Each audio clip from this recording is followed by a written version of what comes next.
Welcome back. The Barr Camp hiker cabin sits at an elevation of more than 10,000 feet, halfway to the Pikes Peak summit. It's a 6.5-mile trek from the Manitou Springs trailhead, so it is not easy to get to. And that is where Zach Miller has been caretaker for the last 4.5 years. You could say he's a social distancing professional. So Denver 7 photojournalist Jeff Howe and digital producer Stephanie Butzer hiked up there to talk to him about life at Barr Camp. Hey, I'm Zach Miller. I'm a caretaker here on Pikes Peak, and welcome to Barr Camp.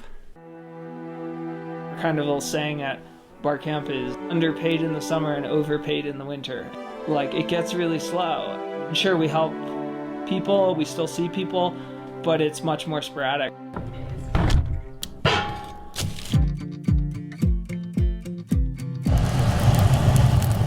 And I remember, like, it seemed kind of weird. It's like, there's this cabin. What are these people like? They just live up here in the woods, and, like, you know, it seems kind of weird.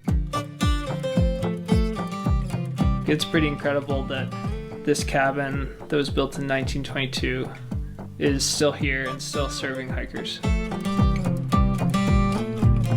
In a world of technology that you can't keep up with, where everything is constantly changing, Barr Camp is like this constant. Like, it's just this little log cabin in the woods. You know, it's like always brown and green, you know, Forest Service rules.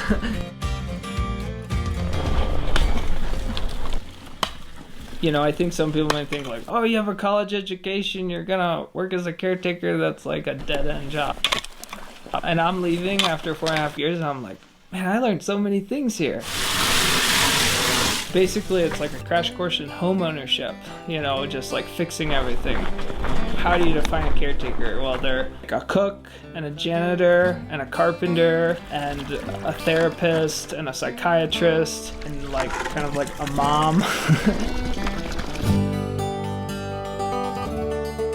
There is a Barr Camp community. As a caretaker, you don't really get to choose your community. Your community is whoever walks through that door. We kind of have nicknames for them all. We have a guy named Paperboy Pete. He used to bring us the newspaper.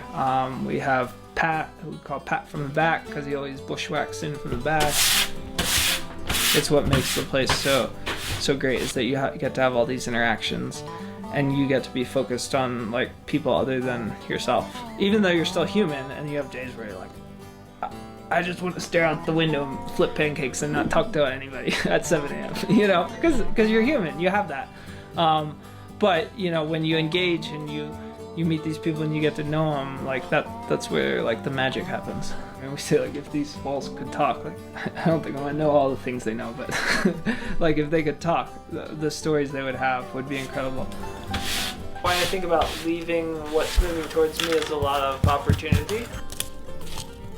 And that's like really beautiful, because it's just like I don't really know what exactly that's going to entail. It's time for a change. It's been a wonderful experience.